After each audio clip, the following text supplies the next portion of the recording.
you have any idea what the, you mentioned Butts, Newton, Morgan, how much the counties contribute to the chamber budget in those counties? I really don't have that information. I'm not aware. I was more closely affiliated with the Jones County Chamber of Commerce, and I was served on their board, but I couldn't tell you a figure for that.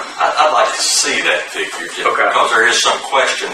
I have been approached by some people questioning the legality, and I know it's a legal expenditure. Right.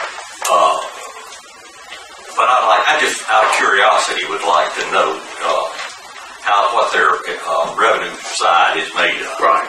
Certainly, we could certainly make those requests and get that information to this commission. Well, I have one for the mother. Is what happens when you don't pay your dues? That sells me. Any questions for Dr. Newton or Sissy? I guess I have one as far as the building that we were talking about, the city supplying the building. Is that the utilities and everything? Does that also come with the building? Speak to that. Yes, sir.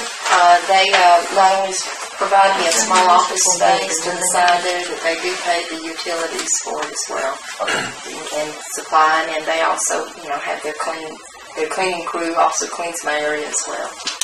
Have any request been made to the city of Minnesota for help offset this cost? Yes, sir. We've talked about it. From what I'm learning, that the city actually gives a little funding, but it actually goes toward Market on the Square.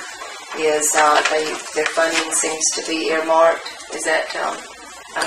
Totally right. So anything that's not, it's just the exchange of the office space.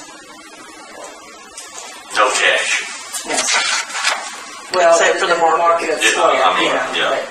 But it's it just flows through. Okay. Any further questions? Okay. Thank you. Thank you. Thank you.